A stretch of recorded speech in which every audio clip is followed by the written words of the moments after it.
So one of the questions that I asked myself is, why am I here in front of you guys today?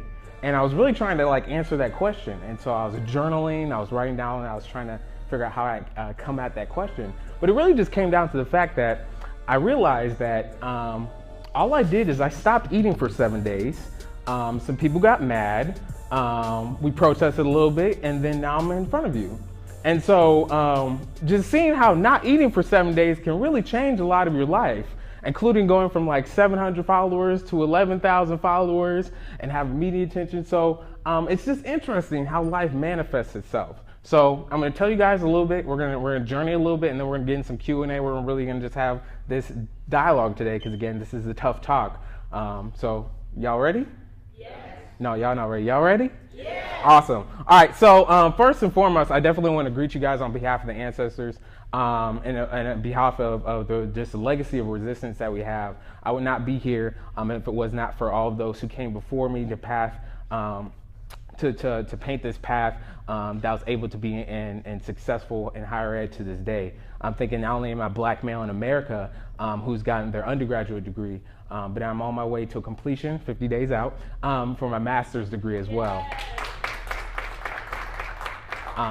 Also recognizing that this is the 48th anniversary of Martin Luther King being assassinated, understanding the shoulders of all the giants who sacrificed their lives in the struggle, also making sure we give honor and reverence to them as we go about today. And really just understanding that the fact that stories have power. If you get nothing else from what I tell you today, stories have power, and you have power within your voice. Your own individual voice, which you bring to the table, is what's going to be able to help us continue on our path towards freedom and justice. What you bring to the table is valuable. I can't bring it, only you can. And so you have to be able to understand what your story is and seek for the story yourself. So when I think about my story, I think about my struggle. I think about, humble beginnings, coming from Omaha, Nebraska, the cornfields. But I really think primarily about how I was raised. I was raised in the church. And for me, that means a couple of different things. For those who ever experienced Black church, the traditions of the church and the mannerisms and the rituals and being there for 4 hours every Sunday morning and 4 hours in the afternoon. And then you end up with 4 hours of evening prayer going into midnight service and going all night long. And so I was raised up in this rich tradition of understanding not who I am through that tradition, but also understanding who I am through the faith of understanding that there's a being higher than me, and through that understanding that I have to be able to give something from that to others. And through that is love, understanding that I have to love one another. But through this quest of the Black church tradition, being a Black radical and understanding the revolutionary mindset of the struggle and being all that, there's still one of the big things that got in my way, and it was the way that we still treated others who were not like us. As much as I love the Black church, and every faith, every group has their own issues, one of the things that got to me was the way that we treated women, the way we treated people based on their sexual identity, and the way that we treated people based on the other religious backgrounds. And so I grew up in this culture of people not always accepting people the way that we always preach to be accepting people and to love people. And that was hard for me, because when I came onto college campuses, I interacted with a lot of people who were not like me. I thought everyone grew up in the church, everyone had a mama, everyone had grandparents who loved them, everybody went to church on Sunday for 12 hours a day just like me. I thought we had that connection. But to a rude awakening, that was not the case. What I really had to come to understanding of is that as we go through this life, we can always hold true to the identity that we hold within ourselves and the struggle that we choose to adopt. But we don't have to do that at the sacrifice of who we are just because someone may believe or do different things to us. What I start to learn is that the measure of my humanity was not linked to my ability to discredit other people just because they don't look like me, or discredit other people just because they don't believe like me or they identify like me. But my humanity lies in my ability to give humanity to others. And through giving my humanity to others is, again, going back to my first point, it's love. So again, understanding how to love people is a crucial part of this journey that we're on. And again, we're just highlighting some big pieces about the struggle, where I'm coming from. Because honestly, I think too often we allow ourselves to kind of get lulled to sleep by the unintentionalness of the way we live our lives, allowing ourselves to just work our 9 to 5, allow ourselves to go to class, allow ourselves to just do the everyday mundane tasks and routines that we have without really thinking about where we're going. And that's where I got in terms of the experience I had on campus. Again, talking about being in a lull. Is that, came to college, was starting to get exposed to a lot of different things, opening my mindset, and we got into this kind of rhythm. Joined Black Business Student Association, cool. All right, joined the Mizzou's Black Men's Initiative, cool. I joined about 10 other organizations that had black in the name, cool. And we were doing these things.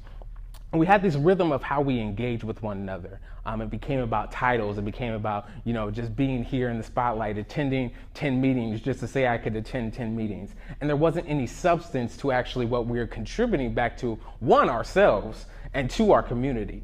And so we got into this rhythm. We got lulled into this rhythm of what it really meant to get enacted. But for me, one of the turning points was what happened on August 9th, 2014. I'm sure many people are familiar with the murder of Mike Brown in Ferguson, Missouri. For those who don't know, going to school at the University of Missouri, Ferguson, Missouri is about an hour and a half away. And for me, being up to that point, being a student leader, qualified student leader, being in a fraternity, doing all the things that, I was told to do, I got into this routine of understanding what it meant to serve others. Serving others through the sense of, being at these nice dinners, being in these closed doors meetings. But again, it only allowed me to work within a certain realm of what I was capable of, what I was truly capable of. But unlocking that potential really came from the idea of Ferguson. In Ferguson, we had the incident with Mike Brown and the murder and everything that came from that. And it happened, right? And if we really are critical about where we were, as a generation, as millennials, we engaged with social media in a very particular way up to August 9, 2014. It wasn't very much critical based. It wasn't based on a lot of dialogue. It wasn't based on the interactions of where we were. It was, hey, I'm watching XYZ show, American Idol's on, you may be giving spoilers at the same time, but it wasn't as connected as we were. But for me, on August 9th, when I got the news of Mike Brown's murder, everything changed for me. We began to see people coming out from a community that had been impoverished and who had been destroyed by policies and by the people who had just had no care for the black and brown people of that community, and decimated everything that they lived and hoped for, from their housing, from their health care, to their employment. And to see those people who had nothing fight back with all they have, and to compare that juxtaposition to what I was doing in college, being privileged to have the opportunity to get an education and be in this realm, and seeing what I thought I was sacrificing all I had. We were doing these 3-hour meetings. I was in 30 different organizations. I was giving all I had. But to be juxtaposition to those people who had literally had nothing, but still gave and sacrificed everything that they did have, was a powerful note of measure for me. So that's when it all started, because one of my favorite quotes is by Angela Davis. I'm gonna read so I don't get it wrong. Is, "I'm no longer accepting the things I cannot change. I'm changing the things I cannot accept." And I believe that was one of the strongest messages I ever got from that experience, understanding as we were organizing, as we were doing trainings for the community, as we were feeding the community, as we were marching with the community, I began to see that what I'm doing in my life and the example I have to set for myself and for those around me is not about accepting the things I cannot change. It's going to the next level and changing those things. And so when I think about that, it makes me think about what happened at Mizzou. One of the more entertaining things, as you can imagine, memes, jokes, everything I've seen on social media because of what happened at Mizzou. One of the more interesting articles I read was from the Chronicle. I don't know if you guys are familiar with the Chronicle. It's a higher education journal. But it was a 10-step list of how to not be the next Mizzou. And I kind of laughed to myself because I was just like, oh, they got it down, and like they haven't stepped a foot on campus, but they figured out the top 10 steps how to not be Mizzou. And the list kind of chronicled just some key things about listening to students and engaging. But the reality is Mizzou can not only happen anywhere, but more than likely Mizzou has probably already happened to the university that you're at, including here at NC State. Because people don't understand that the narrative that was being played out in the media as angry black kids who were senseless, who didn't know what they were doing, didn't hear the story of why we got to that place. So when we think about why we got to the place of demonstrating, why we got to the place of the hunger strike for myself, it wasn't out of a mean that I was bored one day. I decided not to write my 15-page papers for my grad school assignments. I just decided to blow off my assistantship and just do whatever for a couple days and camp out on the quad. People have to understand that this was a systemic issue graveling on campus, and it was a groundswell. I've mentioned to a couple of people my experience at the University of Missouri. I went there as an undergrad, got my business degree, and then I came back for my graduate degree in education. My first 2 weeks on campus, I had the N-word written on my door in Sharpie. When President Obama was elected in that same year, I had 3 drunk white individuals jump me. Microaggressions out the wazoo, every day being faced with the coded language of how people are interacting with me and the way that people are presenting themselves and saying, oh, you're articulate for a black guy.